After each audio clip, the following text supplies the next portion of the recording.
Okay, go ahead and take a deep breath with me. In and out. Feels simple, right? It's so automatic, you probably don't even think about it. But you do that something like 20,000 times a day. So have you ever actually stopped to wonder about the incredible machine inside you that makes it all happen? Well, that's what we're diving into today. The human respiratory system. It's literally the engine that powers every single moment of your life. You know, that simple little act is actually this super complex symphony of muscles and organs and chemical reactions all working together. We're talking about the system that delivers life-giving oxygen to every single cell in your body. It's what's fueling your thoughts, your movements, your very existence. So, what do you say? Let's follow a single breath and find out exactly what's going on inside you right this second. So, here's our game plan. We're going to break it down into 4 parts. First up, we'll see why this system is our essential life support. Then, we're going to trace the amazing pathway that air takes. After that, we'll get into the miracle of how a breath actually turns into energy. And to wrap it all up, we'll look at the silent system that keeps the whole thing running automatically. All right, let's jump right in. So let's start with the big picture, right? Why is this system so absolutely crucial for our survival?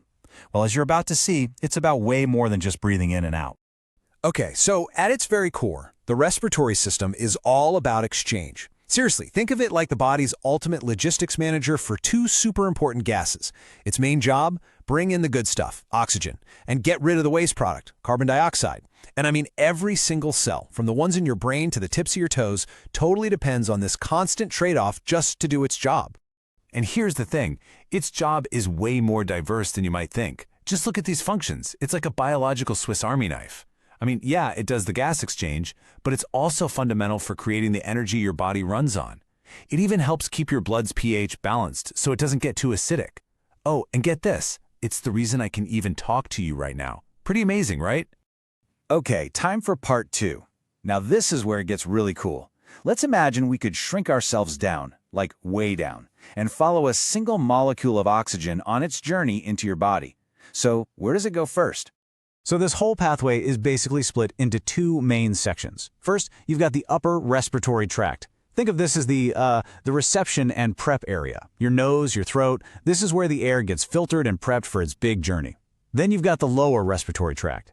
This is the main event, the deep down passages where all the critical gas exchange stuff happens. So let's start right at the beginning, at the front door, your nose.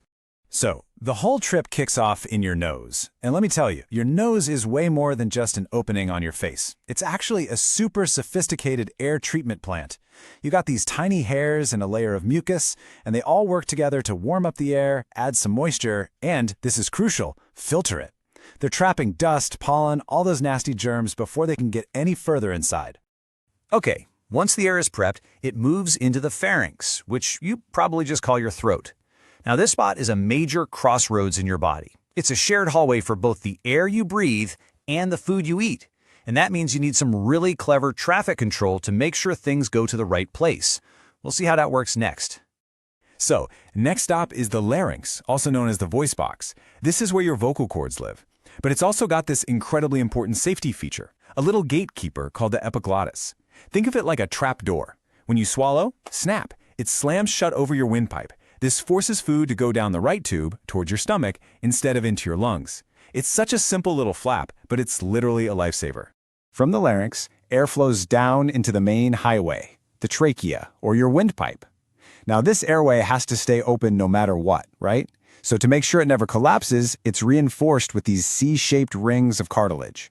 That structure gives it just enough stiffness to stay open, guaranteeing a clear, protected superhighway for air to travel down. Okay. At the end of that highway, the trachea splits into 2 main branches. These are called the bronchi, and there's one for each lung. From this point on, it's just like a tree branching out. I mean, really, the bronchi split into smaller and smaller tubes, which we call bronchioles, and they just keep branching out, carrying air deeper and deeper and deeper into your lungs. And that brings us to our destination, the lungs. These things are amazing spongy organs, but they're not actually identical. Kind of weird, right? The right lung has 3 sections, or lobes, but the left lung only has 2. And why? To make a little extra room for your heart to tuck in there. They're also wrapped up in this slick, double-layered membrane called the pleura. It's basically a frictionless coating that lets them inflate and deflate smoothly over and over, without any rubbing. So we followed the path all the way to the end of the tiniest little branches, the bronchioles. And here we find the final stop, the alveoli. We're talking about hundreds of millions of these little tiny, super thin-walled air sacs. If you could see them, they'd look like microscopic bunches of grapes. And believe me, this is where the real magic happens. All right, section 3. So the air has made it all the way to the end of the line. Now what? How does the body actually put it to use? Let's get into the mechanics and the chemistry of what's really going on with every single breath. Okay, breathing itself is just a beautiful piece of mechanical engineering. It's amazing. When you want to breathe in, this big muscle under your lungs called the diaphragm contracts and pulls down. At the same time, your rib muscles pull your rib cage up and out. All of that makes more space inside your chest, which creates a vacuum, and that's what sucks the air into your lungs. And breathing out, usually that's just the easy part. The muscles relax, the space gets smaller, and the air just gets gently pushed out. And this right here is the great exchange. It's where all the magic happens in those little alveoli. So the air you just breathe in, it's packed with oxygen.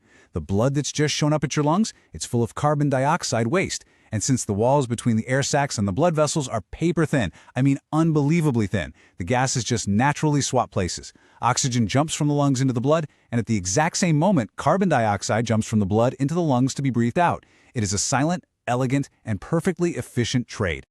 Okay, section 4. The big trade has happened. But now what? How does that oxygen get from the lungs to, say, your big toe? And who's in charge of all this anyway? What keeps it all running like clockwork without you ever having to think, okay, time to breathe? Well, your body has this brilliant taxi service for moving these gases around. For oxygen, it hitches a ride on a special protein in your red blood cells called hemoglobin. Think of hemoglobin as the Uber driver that takes oxygen directly to where it needs to go. Now, carbon dioxide, it's a little different. Most of it gets converted and just dissolves into the blood in a form called bicarbonate. So you've got two different gases and two totally different but equally clever ways of getting them around. So, who's the conductor of this whole symphony? It's a special little control center deep in your brainstem, and it is constantly monitoring the gas levels in your blood. Now, here's something that might surprise you. You'd think that it's the lack of oxygen that makes you feel like you need to breathe, right?